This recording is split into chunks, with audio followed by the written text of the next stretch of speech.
Oh, there you are.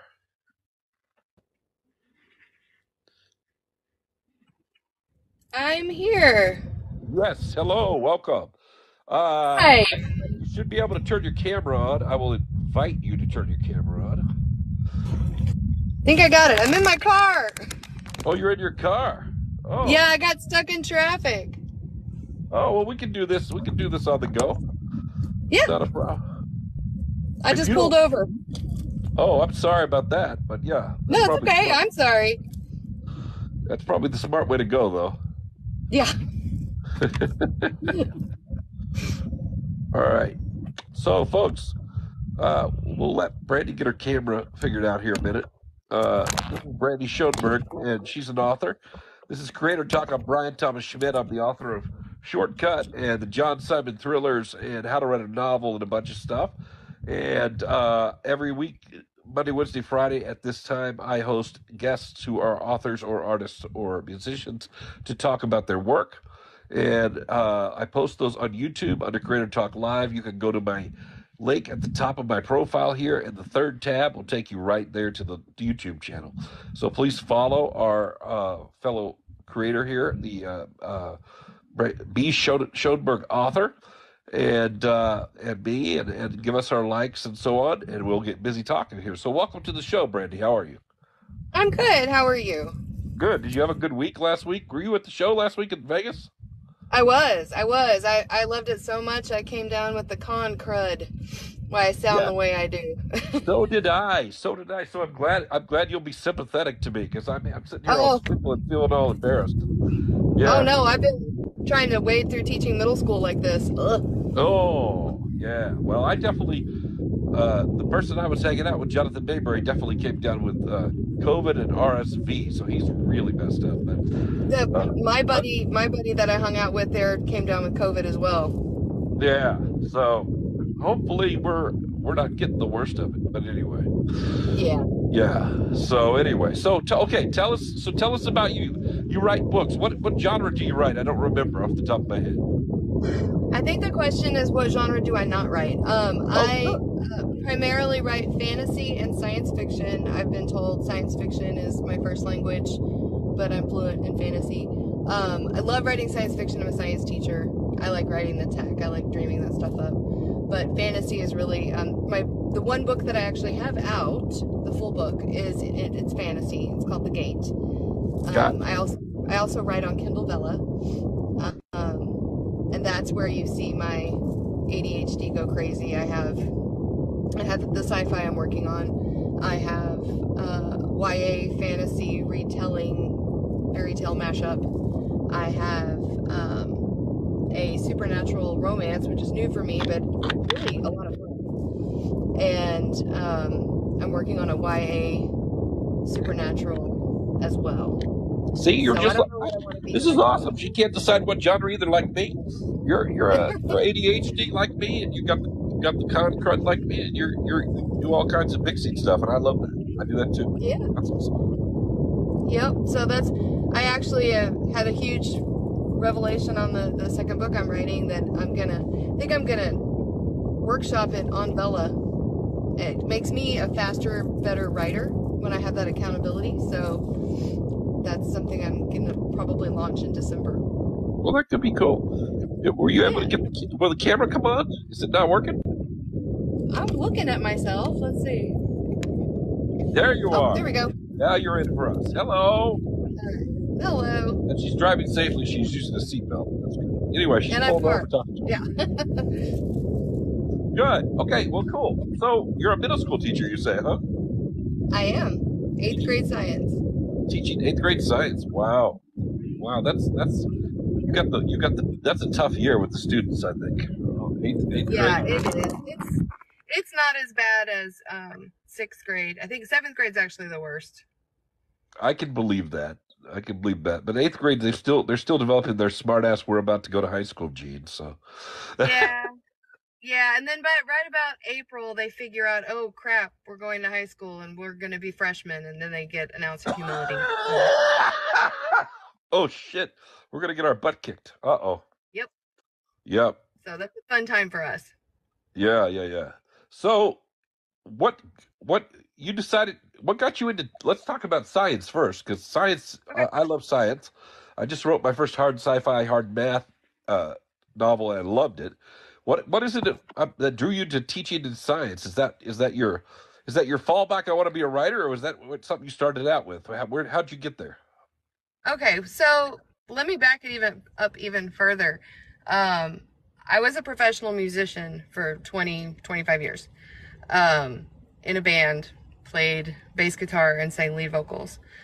Um, in all of that, got married, had kids, decided a real job in insurance was probably important. And so I played in a band and got my degree in healthcare administration. My father ran hospitals, my mom was a nurse. Um, and so I worked in healthcare.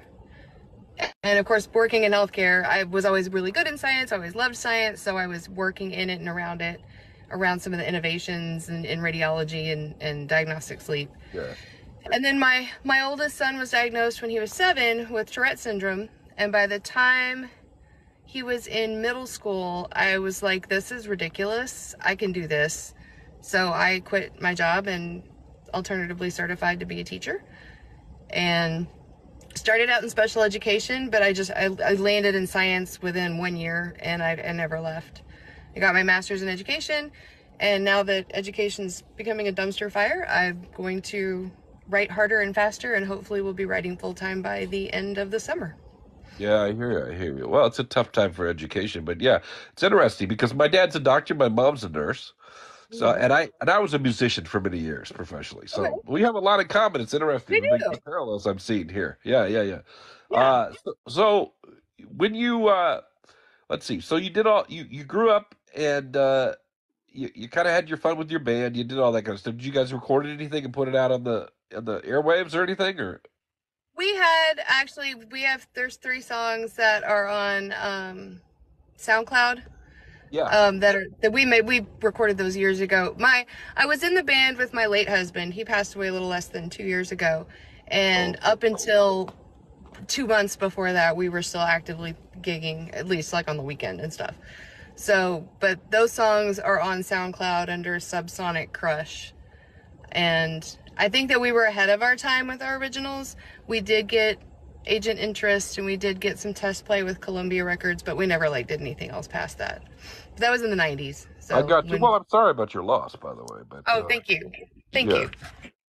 yeah, that's But when, tough. record companies were still a big thing, which now just like in authors and writing, I feel like we've kind of gone the way of music. When Apple Music came out and musicians could start to put their own music out, you didn't need a record company. So, Well, yeah, I mean it's interesting because yeah, when I was first doing it, you did need a record company, and it was back in the right. '90s too, the late Yeah. '90s.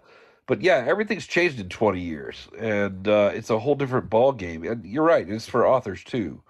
Yeah. So it's interesting the parallels. Yeah. I think if anything, honestly, with music, it's probably even. I think in some ways more common to start out and go indie than it is with authors. I don't know. I mean, indie authors are really growing, but Right. I think for musicians it's the obvious path, whereas authors kind of struggle sometimes with that decision. I feel like that writing and authors we're about like 10 years off of the music industry. I think Yeah, that the music industry started doing this in like the early 2000s, and it's grown. I think that we're just in that stage where people are starting to go, "Oh, wait, I can do that." right. And Exactly. That's what I'm talking about. Exactly. Yeah. yeah. So I think that we're going to go the same direction. We're just about a decade behind, and we're catching up. So, Yeah. Well, and that I don't think there's ever been the stigma on indie music that there was on indie no. publishing either.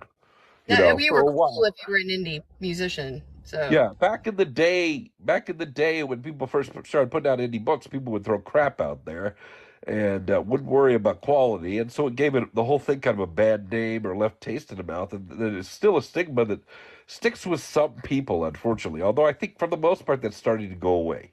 Certainly, yeah. traditional publishing is much more open to indie authors than they used to be, and they don't really care about the hybrid career like they used to. All of that has Right. changed, but.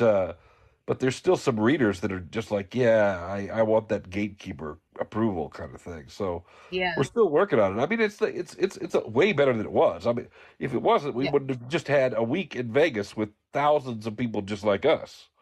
Right. Exactly. Yeah. And Amazon was there, and Barnes and Noble was there, and Ingram Spark, and everybody big name you can think of that is in publishing was there because it's Right. that important. So yeah, Yeah. that makes a big difference. Um, so what Absolutely. made you wanna, I mean, when did you start writing? I mean, did you do that? Were you always a writer, or is that something you've fallen into more lately? No, I've always been a writer. I've not always been a writer that completes their work. I had the privilege of being in a seventh or eighth grade English class and then a high school creative writing class with the author Leila Meacham. She writes historical fiction she's here in Texas. She won an award for a book called Ryan's Hand. And when I found that out, and then I found out she was my teacher, she became my god. And I had her for English, which was super exciting. And I credit her to this day for why I write pretty clean first drafts. But she told me on a paper I wrote, she wrote in red ink, "You are a natural writer." And I think I still have that piece of paper somewhere. And I reached out to her when my book published, and she was super proud and remembered who I was, and that was kind of all I needed. So yeah, I've always written. I just hadn't Yeah. ever really committed to getting something done. Yeah. Okay. Yeah. Well, I mean, that's to me, that's what I always tell people. If you really want to call yourself a writer, show me something you finished.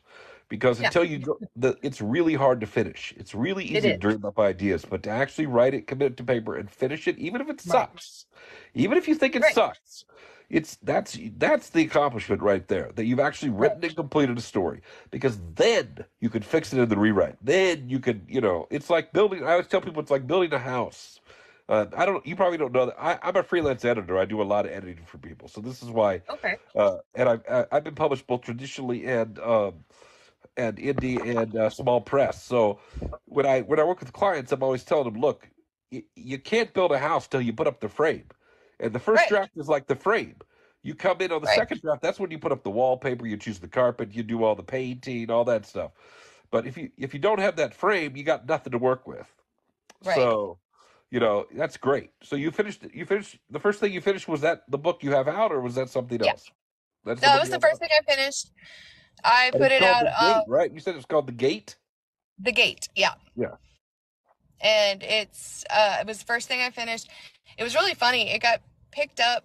I did a on Twitter when it was Twitter, Pit Mad, and it got picked up by a company out of England called Episodic, and they never fully got started. They got started. There were three MBAs from Oxford who this was their final project was to create this company that was bringing serialized fiction back, and they picked the gate up, and I was working with them, and then they lost funding when COVID hit. So Oh, they were a COVID casualty, and then a group of us authors who were picked up by them kind of came together in a consortium and decided to put our books out ourselves. And so that's that's so how all of our books made it out. So we were sort of hybrid. We got an imprint together, and we kind of put ourselves together as a small indie publishing house and published our books. And it's and been so when did that come almost 2 out? years. It come out two It years came now? out. Yeah, it came out June of 22. 22. Okay, good. That's awesome. So yeah, how many books have you guys put out, like as a consortium, as your little small press? There. Well, one, two, three, four, five, six, six. Is that everybody, or is there still somebody that hasn't put their book out yet? No, that's everybody that's out, and then we're actually in a state of transition. I'm actually taking. I've hit my rights, so I'm getting the book rights back, and I'm gonna I think take the gate and finish book two, and then I think I'm gonna rebrand and relaunch on my own. Gotcha. So Gotcha. Well, no, it's cool. I mean, you can keep so in the meantime, have you written other stuff that you've been working on, or yep, I actually have a manuscript with a developmental editor right now, which is my I cringe every time I say supernatural romance, not because I have anything against romance, because I never entertained the thought that I would write it. But I did, and I had a lot of fun doing it. And so it's at developmental editing to come back and get that nice and plumped up to be an actual book. And then I'm working on book 2. And I have another couple of projects I'm working on outside of my Kindle Vella projects as well. Gotcha. Yeah, and so your Kindle Vella projects are serials that you're releasing that are those the Yeah. sci-fi ones you were talking about? There's one sci-fi, there's one YA supernatural, and there is a YA. It's a fantasy fairy tale mashup. Okay, so you've got like 5 different projects at least that we're talking about here. That are public, yeah. Yeah. Yeah. No, it's good. I mean, no, Yeah, I'm just helping people keep track, people who are listening or sure. watching. Yeah. So, Yeah. okay. So tell us a little bit more. Let's start with the gate. The gate you said Okay. is kind of a fantasy, right? Yes. Uh, so tell us about the gate. What's the basic premise? Who's your main character? That kind of thing. Don't no My, spoilers, but you know. no. Um, my main character is Amarin. She is a female, about 21-ish physically. This is sort of Highlander meets Throne of Glass. She is immortal. She became immortal because she was brought to the world of Karth through like an interdimensional gate that was created magically. And the goal was to bring people across that had no memories of their past, they had no ties, so their loyalty was guaranteed. And in the process, they didn't realize when they pulled them across that would the latent magic that was left in them would make them immortal. And she is done. She doesn't want to do it anymore.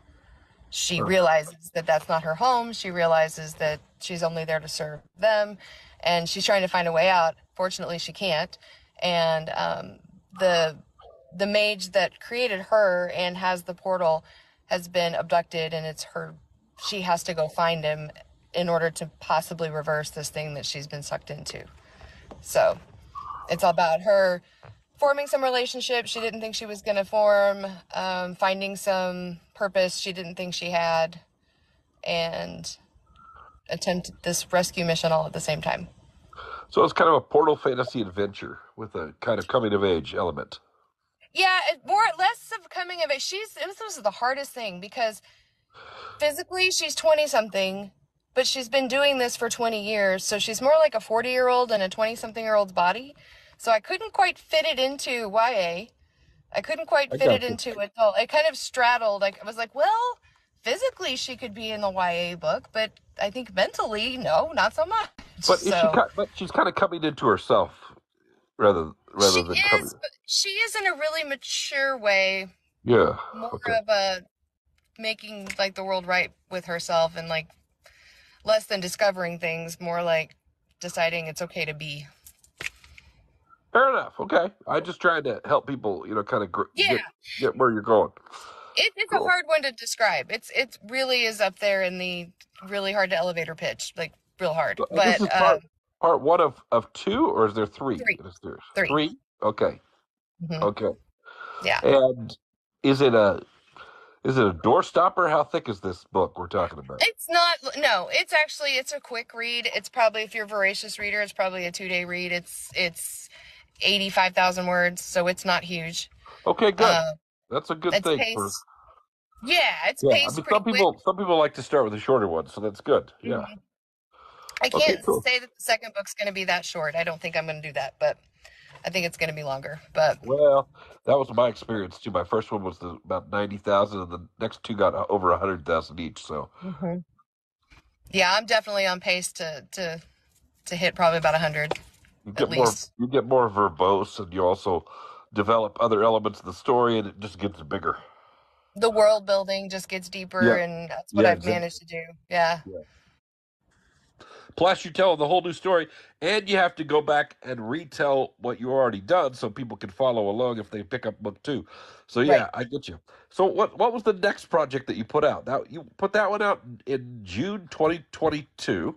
Yes. What was the next one that you did? You start with Vela or Vela is where I went after that.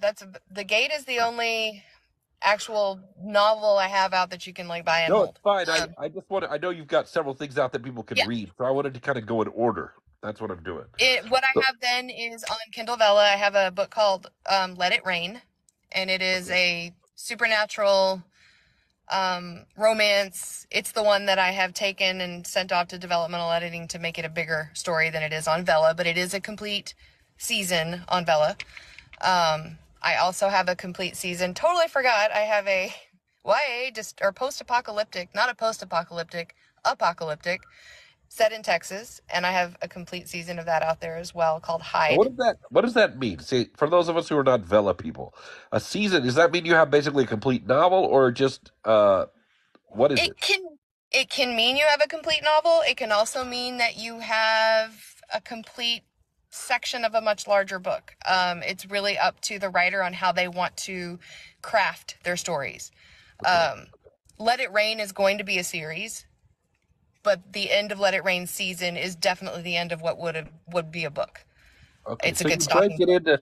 you break it into little segments or chapters and release it that way. Is that right? Yeah, they call them episodes. Yeah. Episodes, yeah. But I mean, what I'm saying is, do you do it by your chapters, or do you make some other determination of how you're going to break it up? Most of those started out being written completely on Vella, so I wrote for the episode. Okay, so Um, you wrote it in yeah, episodic, yeah. yeah, Okay, I did.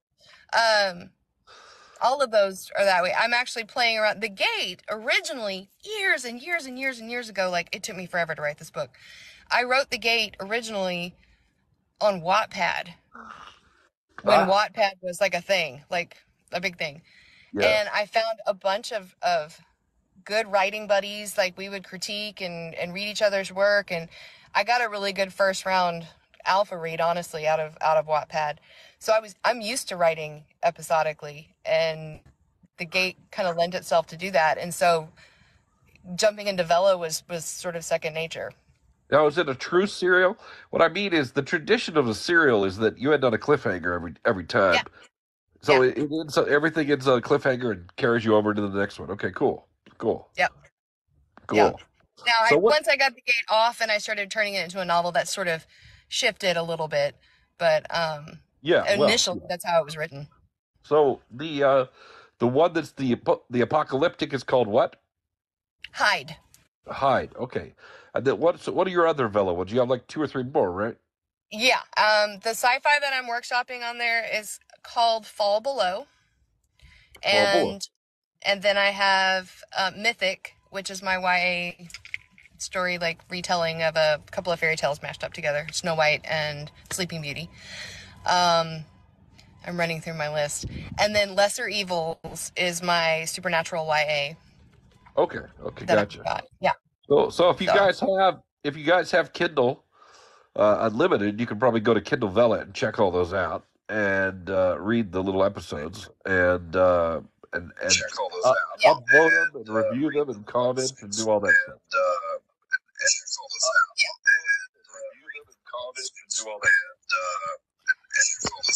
We're getting kind of My an phone echo is now beating for some back. reason. Sorry, my phone is beating back really bad. Yeah, I'm noticing that. Hold on. Sorry, my phone is beating back really bad. She'll be right back. Don't worry.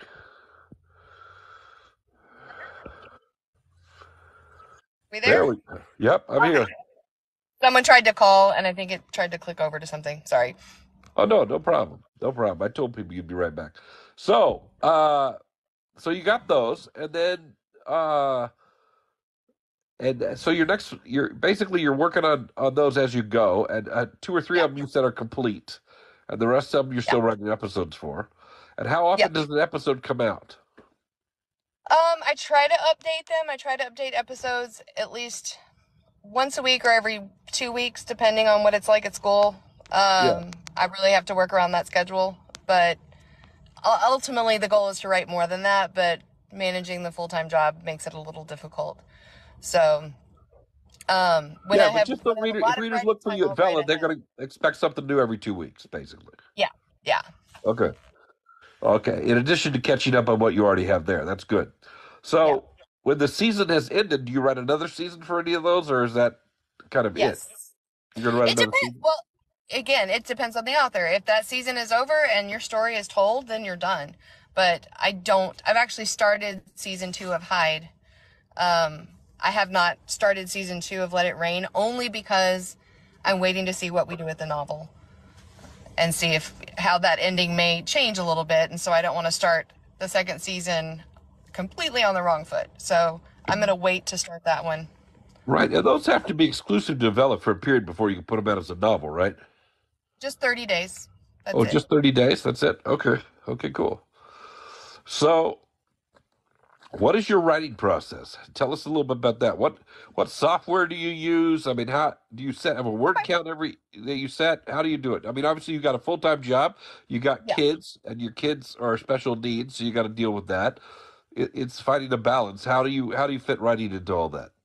Well, I'm lucky now. My kids are actually grown and on their own. And Oh, so okay. I don't have to worry about that now. I don't really have a great process yet because it is so structured around when I have time. I write in spurts. I will say, last NaNoWriMo, I tried NovelPad and as a software, it's web based, and it is the only writing software that I have religiously used and started to actually use all the functionality in it.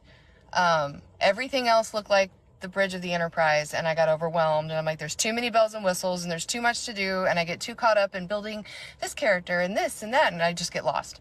I got you. NovelPad is really, really straightforward.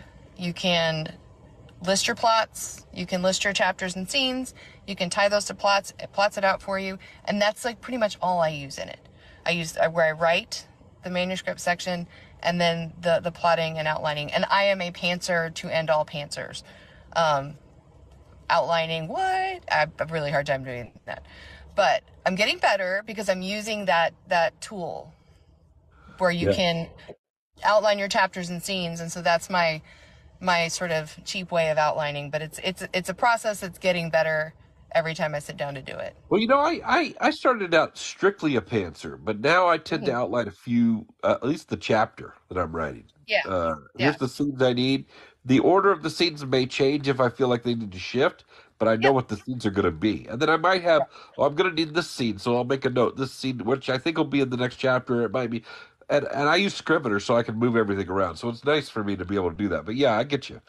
I mean, yeah, I don't like to be too locked in. Whenever they ask me for an outline, I'm always like, it's going to change a lot. I don't yeah, know. It's hard for me to do that. But yeah. I've learned how to do it if I have to. But it's I'm still always kind of in my infancy trying to figure all of that out, I think. it makes me feel uncomfortable when I do it because I feel like I've locked myself into something that Yeah, I'm for sure. I'm not going to deliver. But it is what it Right, is. Yeah, yeah. for sure. So basically, after you do your draft, where does it go? Does it go to beta readers? Do you have alpha readers? What do you do? The first time I used alpha readers was for Let It Rain. I had a beta reader for The Gate before it got finished, and then it went to two different editors. Um, so I'm still actually feeling that whole process out. I did do alpha reads for Let It Rain, and now it's with a developmental editor. I tend to write really clean first drafts, and so I don't feel like I'm going to need to go through like multiple rounds of editing. Most of it is going to be content and revision on that end, but as far as your general syntax and text and what I'm usually fairly clean with mine. That's why it takes me so long. But Gotcha. uh, I do like having the alpha reads though. It's the first time I did it, and I really kind of enjoyed the feedback. Yeah. And it's something to put in your notes for when you go back to do your revision and your editing. Um, it was just So the first time I'd done it. you said you have an editor. Do you work with the same editor every time, or do you have like per genre different editors, or how do you find your editors? Well, I actually found my developmental editor for Let It Rain. We met on TikTok.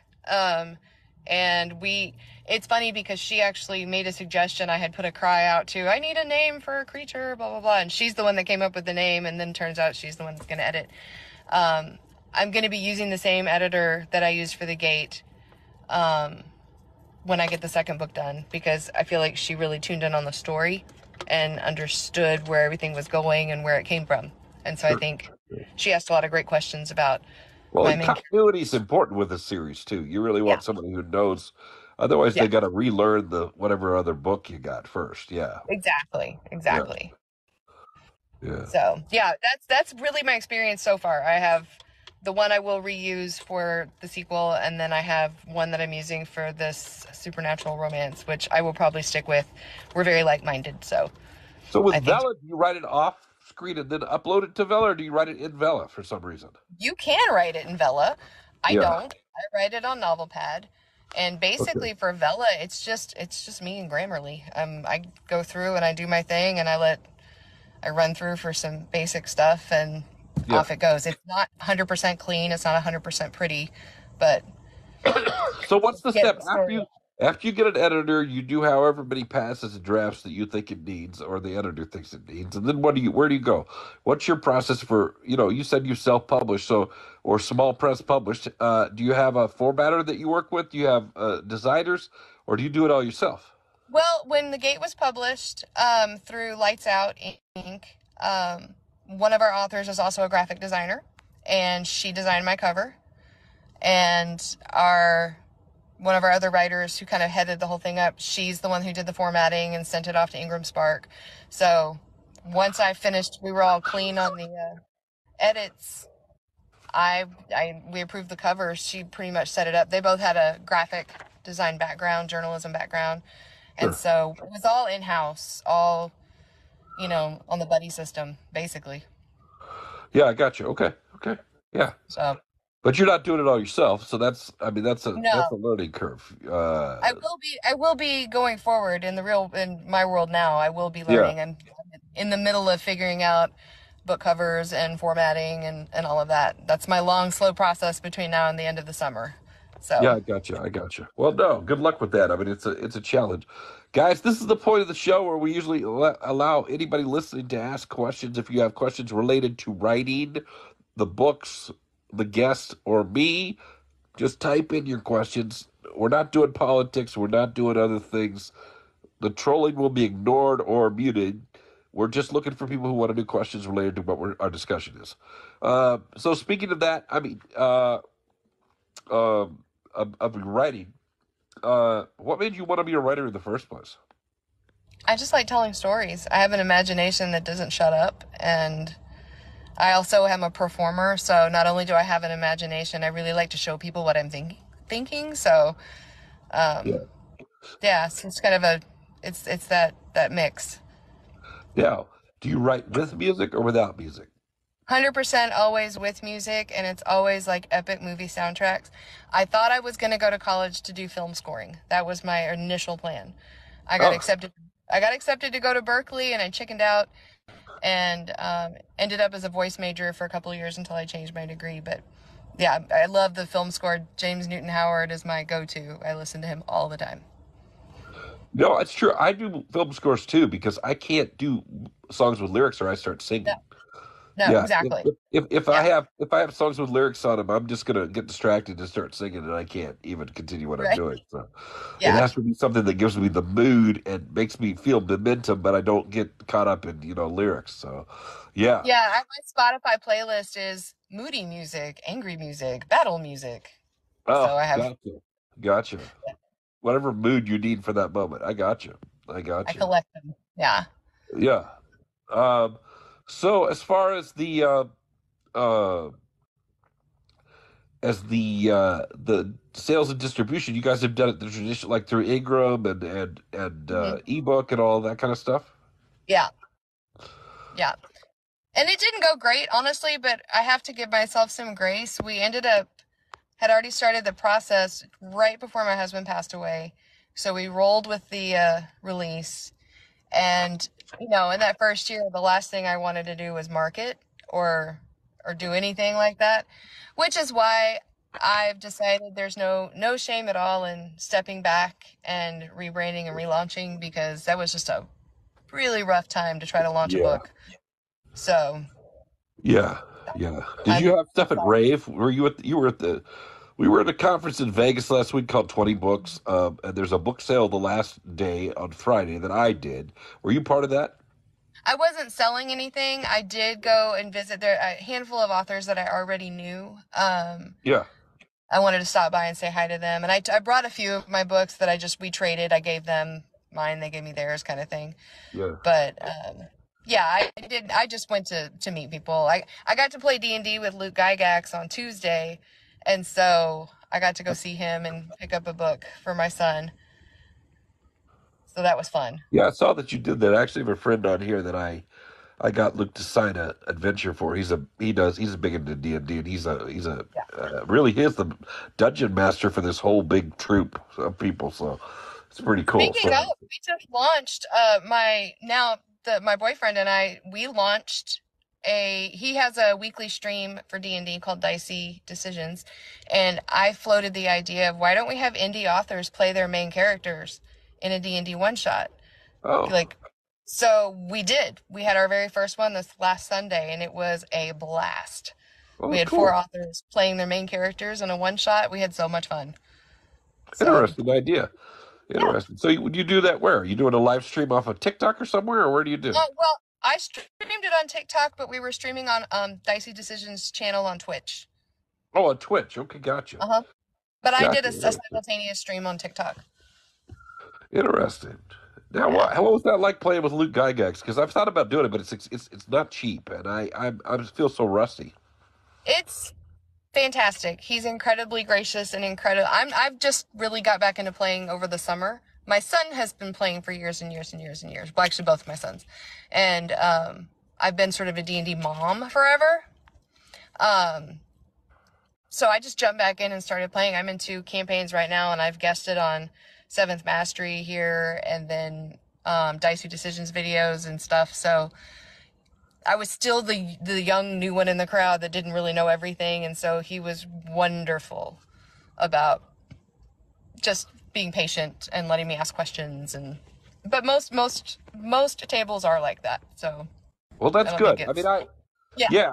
I played a lot as a kid, and I played in college, and then I Oh, stopped you'd for be a fine. while, and then I came back, and I've thought about doing it, but what I really wanted to do was play with that group of the big fantasy authors that played. At some point, if I'd even known about that, I would have jumped in on that thing for a minute. That would have been Yeah, fun, just to be a weird fun. fly I on got the to play wall. with Brian Norton from Larian. He's a lit RPG guy, big Irish guy. He was so much fun. Really enjoyed it.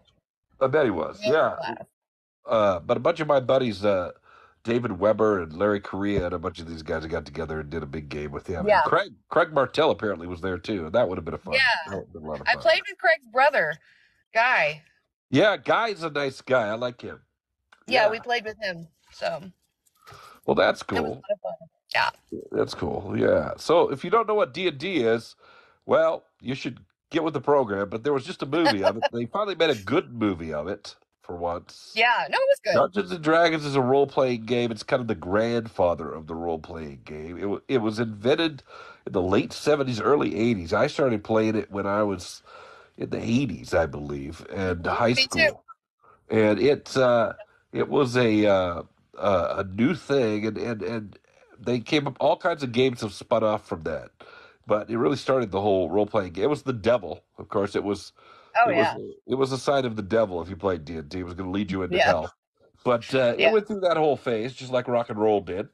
And drug users and rock and roll maniacs who were playing D&D, and the rest of us were just rebels. Yeah. So it was an interesting time. But yeah, no, I loved it. And for a ADHD guy, and also for a person who is so extremely creative, it's a really stimulating process because Oh, absolutely. it's kind of like it's almost like the books I liked as a kid the most were the choose your own adventure, because you could make things happen that happen different every time. And Mhm. that's what happens in D&D, and it's unpredictable because there's other people involved making decisions as well, like the dungeon master and others. So, yeah, it's a cool thing. It's a Yeah, cool thing. for sure. Anyway, Absolutely. uh, so what's next for you with the creativity? What are you're still writing obviously the stories for Vela. You've got to get that site. What was it? Fantasy romance, paranormal romance. Supernatural. Supernatural. Supernatural romance. Okay, sorry. Yes. That thing, I Yes. know you said you got under editing. So is the plan to release that as your next book? It's gonna be a race between it and book two. Um, book 2 will probably make it out before it does. I don't know. I really don't know. I'm trying to lay the asphalt for my runway to get out of education. So it's anybody's guess what my road's gonna look like. I'm making it as I go. So I'm really, you're catching me on the very beginning of it. So it'll be very interesting to hear what I have to say a year from now. Yeah, well, and you'll definitely have you back to talk more about your stuff at some point. Yeah, So, any favorite authors that have influenced you that have been really good for you? absolutely. I'm a huge Robin Hobb fan. Um, I love um, Assassin's Apprentice, that whole series. The Live Ship Traders, just Robin Hobb in general, 100%. Megan Um, Lindholm. Megan Lindholm is yeah, her real name. She's a yeah. sweetheart. I've worked with her a couple of times. She's really nice. I just can't get the way she writes is amazing. I've really been a huge fan of Pierce Brown, the Red Rising series. Yes. I haven't had a book make me want to throw it across the room and then go pick it up and like hug it and then throw it again and yell out loud. Yeah. So I've met him So 3 or 4 times. so don't borrow her copy of Red Rising. It's probably a little beaten up. Yeah, all of them. The last one just came out, and it was, oh my gosh. It's not. There's one more. We're still waiting. So it Oh, is he's a still got another fantastic. one in that series. Like, for some reason, I thought that Yep. series was done. No, he's got another one Nope. coming. Okay. We're waiting on number 7. Number 6 just came out this year. So those two for sure. I was a big fan of the Mary Stewart Arthurian legend when I was in middle school, high school. The Crystal Cave, Hollow Hills, Last Enchantment, Wicked Day. Those were there was like my Bible. I was a big Arthurian legend. And then I loved Stephen R. Donaldson's In the Mirror of Her Dreams, and I think that's what set me on the path to like to write about interdimensional Interesting. travel. The whole traveling through the mirrors, and that again was in high school. And I read Robert Jordan and Well, uh, I was a big fan of the Thomas Covenant back in the day. yeah. Um, I didn't get into those. I did read some of the Michael Moorcock um yeah, lost titles. Elric or what it El Elric, I yeah, think it was. Elric Saga. Yeah, Elric Saga. Yeah. Yeah, interesting. What about Tolkien? Did you read Tolkien? The I obligatory read? did. I didn't. My boyfriend's gonna kill me. I wasn't like the big Tolkien fan. I was totally obsessed with reading all the Robert Jordan books at the time when I was really devouring books. And when you're reading No. those, there's like no room for anything else because Yeah, it's no, I there's mean, and there's nothing wrong with Tolkien not being your jam. It's fine. I was just curious about it yeah, because we obviously grew up in a similar period. And Tolkien was the big one right. back then, and Oh, it was. C.S. Lewis was the other one. You Yeah, know, like back then, I hadn't even heard of Robert Jordan back then. I knew who Terry Brooks was, yeah, but a lot of those guys I didn't know who they were. We didn't have a big bookstore in my town, so I never really right. paid attention to a lot of the stuff. And Well, I that's will tell not you true. a sleeper book on the Arthurian legend that I not a lot of people I've ever talked to have heard of it. It's called The Crimson Chalice, and I can't remember the author, but I read that early high school, and I was really into the Arthurian legend. Like that was my jam, 100%. I'd read the Mary Stuart books. I'd read the Once and Future King. I'd read what I could get my hands on, and my librarian suggested the Crimson Chalice because it's a tribal England-based version of the Arthurian legend, based in the Latin and the whole Roman Empire, and Did you it see was. Excalibur back in the day? Oh yeah, Oh oh yeah, yeah, absolutely. I that was lived and breathed by all of that. yeah, exactly. Yeah. No, I always found Arthur Camelot, all that stuff was fascinating to me. I always enjoyed that when I was a kid. Yeah, back in the Yeah, day. I still do. I still think it's a fascinating mixture of legend and history. Somewhere in there, right. you I know, like to find the pieces of history that exist in it. I think which it's isn't just it's always easy. Which is not always no. easy for sure. When that's Yeah. why I like the Crimson Chalice so much because it does talk about the real social structure in England at the time. They were still, tribal. They were still chieftains and things like that rather than kings, which I thought Yeah. was a cool time. Did you watch the show Berlin that was on a few years ago? I don't think so. Oh, Mm-mm. it was a good retelling of the Arthur tale. Let's see, John. Oh, Merlin. Yes, yes. Yeah, the Yeah, BBC had Merlin, the TV show. I really enjoyed that, actually. yeah. I liked, and this isn't Arthurian legend at all, but it's old England, the Last Kingdom, and that one, I forgot, it's a historical novel, and I cannot remember the author, but he did a really good job of hitting all of like the actual things that happened, but told a great story in the middle. Yeah, So I enjoyed those. So yeah, yeah. Yeah, that's one of the things about the Arthur tale. It's kind of timeless and it's been told so many different times, but there's so many interesting offshoots yeah, of stories that come out of it. And there's been good and bad versions, in my opinion, too. But right. but it is interesting. Um, yeah. So let's see. Anybody have questions out there for our author guest or for me? Hi, Oz. How Rosemary O'Brien from 20 Books is here watching at the moment. I don't know if you know Rosemary or not. She's a mystery author. Oh no, I don't think so. She was one There were of, so many people. yeah, no, it's okay. She was actually one of my earlier guests on the show. So Rosemary's out there. Uh, yeah, so let's see. So tell me about, let's think about this. Do your kids read any of your stuff? Have your kids read any of it? Not only do my kids read it, my daughter, who went to high school for creative arts, she went under a writing major. She's actually my first line editor. Um, we get into heavy discussions and sometimes some heated discussions about plot and where things are going and what I should do and how I handled something. And I was going to kill a character and you'd have thought I was threatening to kill a cat of ours or something. So she's heavily invested in everything that I write. My boys, my son, my youngest, he's 20. He plays D&D, and he is my world building sounding board. He has some of the most amazing ideas. And then my oldest is a continuity person. They all bring their gifts to the effort. So Oh, that's it's a good. family event.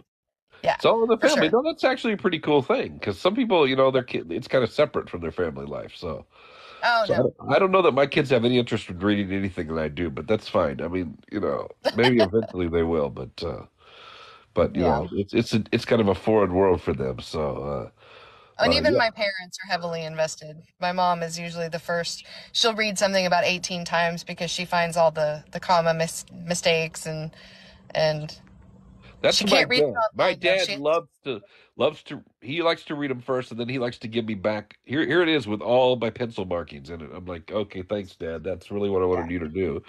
Did you enjoy it at least, or did you just nitpick it to death? Right. No, my parents are great about great feedback. My dad was my college professor for 3 of my classes, so he had plenty of opportunity to nitpick me on papers. So he took it out on me there and not so much on my books. He's my big sci-fi cheerleader, and my mom's more of my fantasy cheerleader. Oh, So, I gotcha. I gotcha. Well, no, it's cool. It's good that the whole yeah. family can appreciate what you do. I mean, it's nice to have your family support Oh, and have that absolutely. cheerleading going on. Absolutely. Absolutely.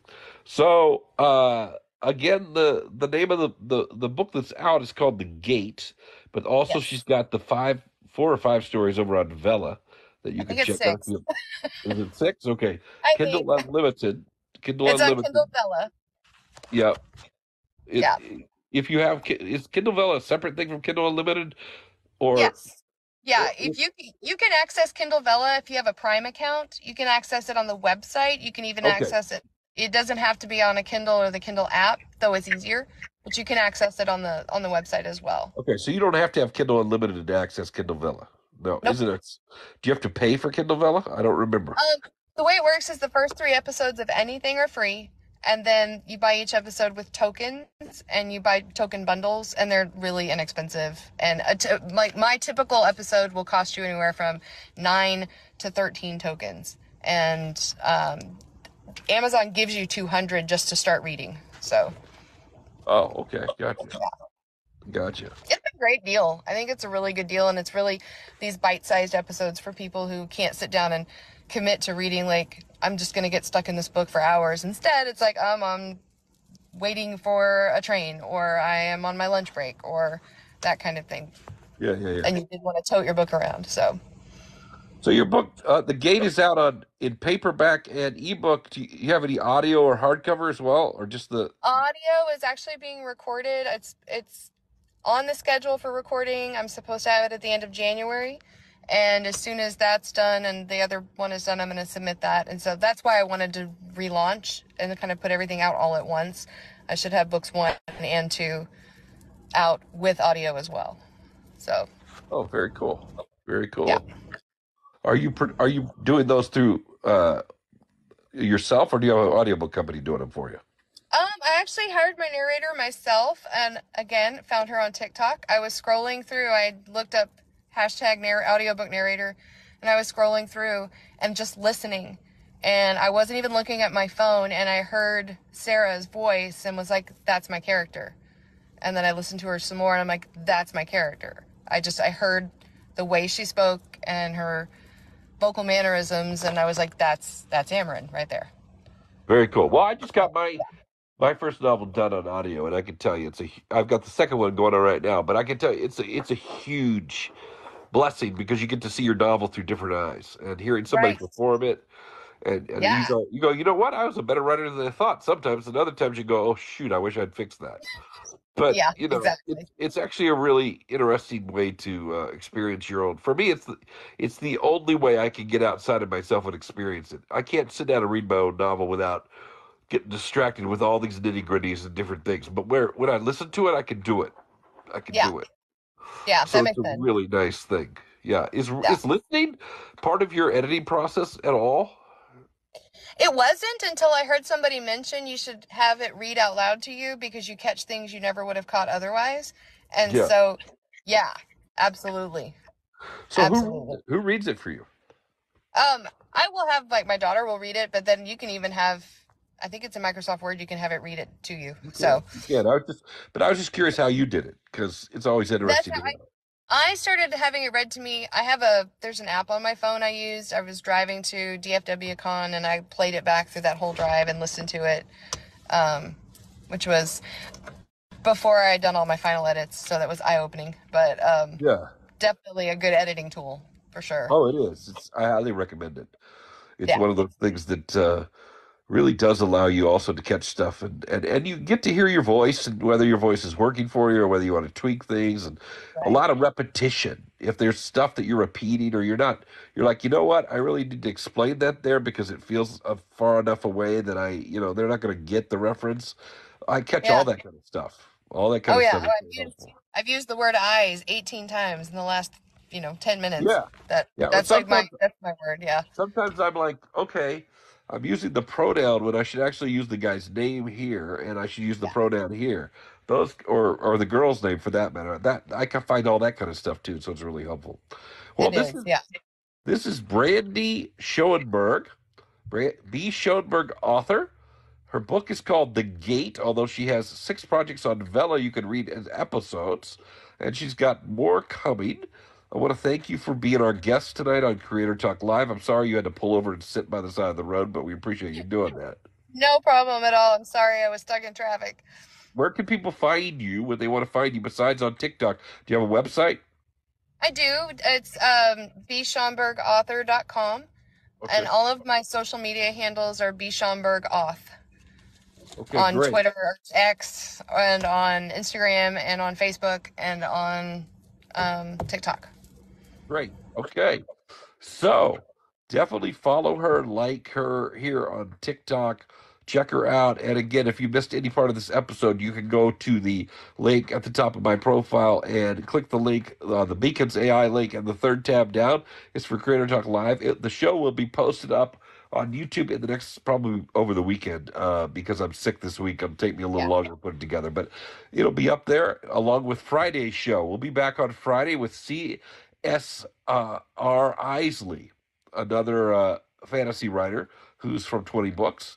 And in the meantime, I wish you guys a really great week and happy reading. And again, Brandi, thanks for being part of it. Thanks for having me. Take care. Bye.